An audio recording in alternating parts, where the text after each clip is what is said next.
Ladies and gentlemen, Kirkland. All right. There you go. There you go. That's on? All That's right. on. We're ready to go. All right. Space, the final frontier.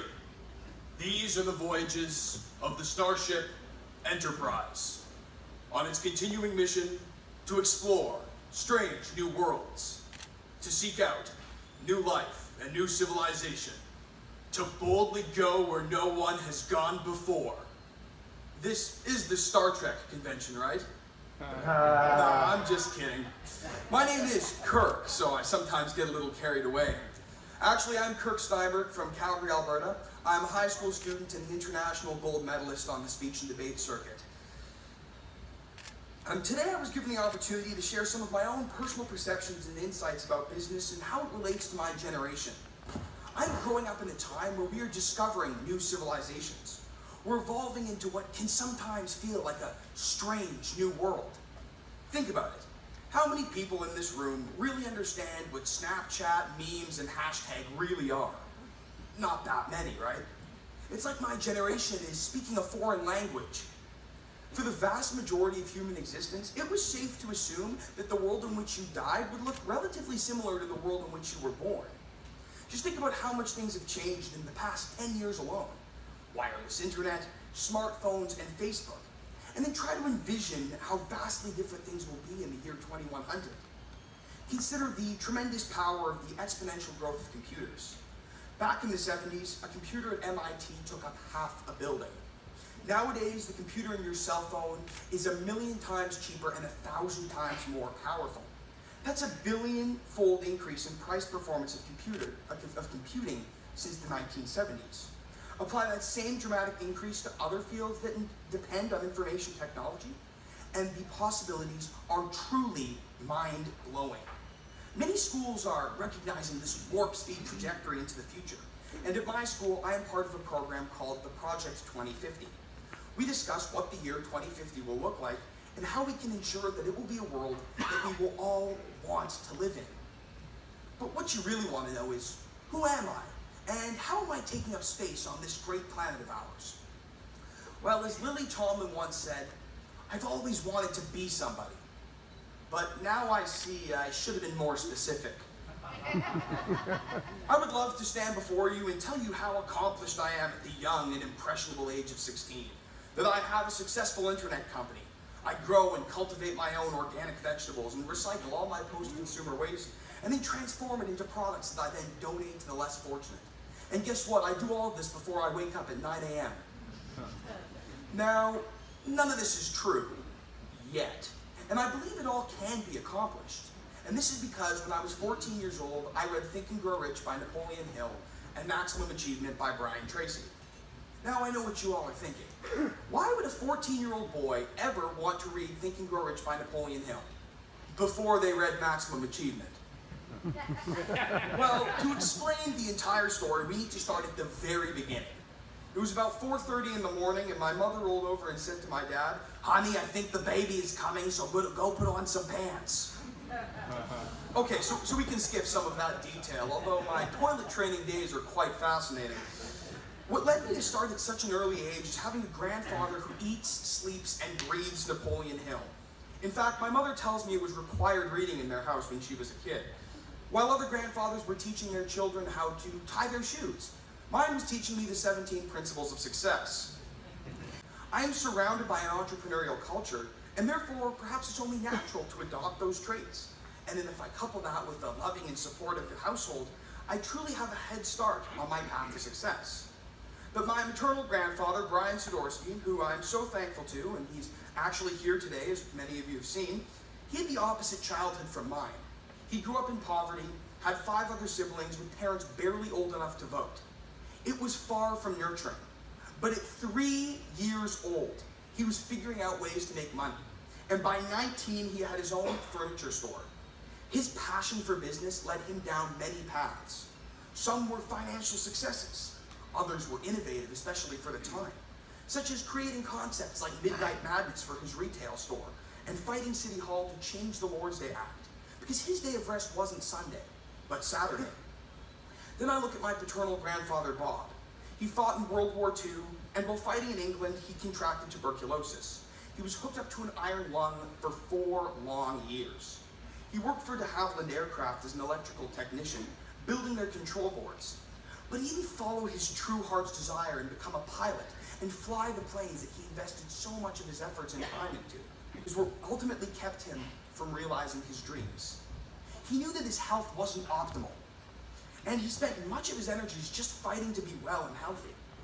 He was also living in a time when you bought a house, had 2.5 children, and stayed married to your mortgage. Bob was married for 51 years to my grandmother Kay, who is now 92 years old and still dynamic. She, on the other hand, had a passion which she remained devoted to for her entire life. At age 12, all she wanted to do was dance. By age 16, she was competing professionally, and from the 1940s to 1970s, she had become a famous dancer. At one point, she had 3 dance studios operating in Toronto, and she continued to teach dance until last year, when at the age of 91, she said, after breaking her hip, "I think I'm going to sit this one out until my hip is better." And then I have my grandmother Gail, who gives her life to her children and her grandchildren, and really personifies the statement that behind every great man is a great woman. My grandparents followed their passions and experienced the kind of fulfillment that comes with manifesting their destiny and true desires. All of them started their personal journeys by first making a choice. In my relatively short time here on Earth, what I've come to realize is that perhaps the true recipe for success first starts with, as Lily Tomlin says, being specific and recognizing what it is that excites you. Then making the choice to have the courage to pursue the dream regardless of the obstacles. Mix in passion, commitment, education, and a pinch of love and support, and you have the perfect recipe for achieving success. Coming to an event like this only makes my mission in life and my intentions that much more tangible. I am passionate and excited by the business world and the endless possibilities that are available for me. This year, I was president of my Junior Achievement Company. Junior Achievement was founded in 1919, and it embraces the concept of learning by doing. Today, the mission of teaching youth about business practices and methods remains at the core of Junior Achievement. Every year, each JA group researches and chooses a product that they feel that they can bring to market and sell at the year-end trade show. Well, that for many years, most of the products embraced an environmental theme, the theme of recycling and repairing our planet. And it's a good sign that my generation is motivated to find innovative products. And it's an even better sign that the consumer recognizes it. I had the opportunity to experience some serious challenges and strong personalities within my group. These problems forced me to acquire the necessary tools to problem solve. I had anticipated obstacles, but I never thought that one of them would be just communicating with my own age group. Good old-fashioned conversations about our product would not suffice. I needed to reach out through social media such as Instagram, and even then everyone seemed so consumed by their own busyness. In the end, I had to rely on myself and a few others to really accomplish our goals. I found this to be extremely frustrating, but then I reminded myself that this is what life is all about. There will always be those that, talk about doing something, but then don't do it. And there will always be those that lead and take charge and bring those ideas to fruition. We certainly failed at the beginning as a company. And as president, I could see the need to keep up the team's morale. And as Winston Churchill said, courage is going from failure to failure without losing enthusiasm. After our first disappointment, I realized not only would I need to keep the team from losing faith, but I needed a plan A, a plan B, and a plan C. Much to our surprise, this act of anticipating failure made us successful in the end. If I had to pass on any words of wisdom from my novice business experiences, it would be that you should always anticipate for something in your business plan not to work the way you envisioned, and to have provisions in place to overcome this. As Thomas Edison said when describing his many failed attempts at inventing the light bulb, "I have not failed.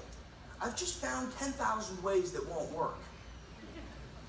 Younger generations want a balance between work and life and recognize the importance of finding a harmonious balancing point. Remarkably, older generations are making career changes not centered around making more money, but focused on personal health, well-being, and fulfillment. I would dare say that Secret Knock is much more than simply finding a way to improve your bottom line. Of course, there's always going to be those people that are motivated by the money. But in general, many are motivated by being part of something that is meaningful, something that speaks to the life they strive to lead and what they believe to be fulfilling. Thank you to Secret Knock for allowing me the privilege to speak with you all today. Now, not many consider Dr. Seuss to be a motivational writer, yet sometimes our greatest answer come in the simplest form, by way of a children's book. So before I leave you today, I'd like to leave you with this excerpt from Oh, the Places You Go by Dr. Seuss, his very last book published. Congratulations! Today is your day. You're off to great places. You're off and away.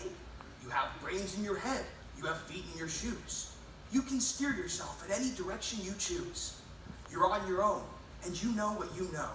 And you are the guy who will decide where to go. And when you're alone, there's a very good chance you'll meet things that scare you right out of your pants.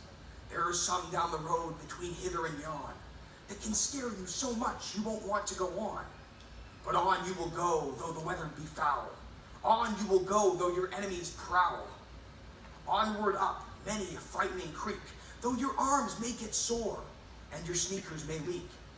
On and on you will hike, and I know you'll hike far and face up to your problems, whatever they are. You'll get mixed up, of course, as you already know. You'll get mixed up with many strange birds as you go. So be sure when you step with care and great tact, and remember that life's a great balancing act. And will you succeed? Yes, you will, indeed. 98.75% guaranteed. Kid, you'll move mountains. So whether your name be Bucksbomber, Bixby, or Bray, or Mordecai Ali Van Allen O'Shea, you're off to great places. Today is your day. Your mountain is waiting, so get on your way. Thank you very much for having me.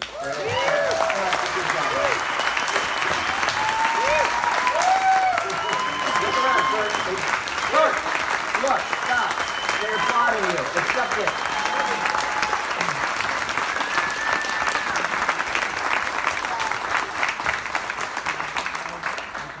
One of the coolest interviews I ever did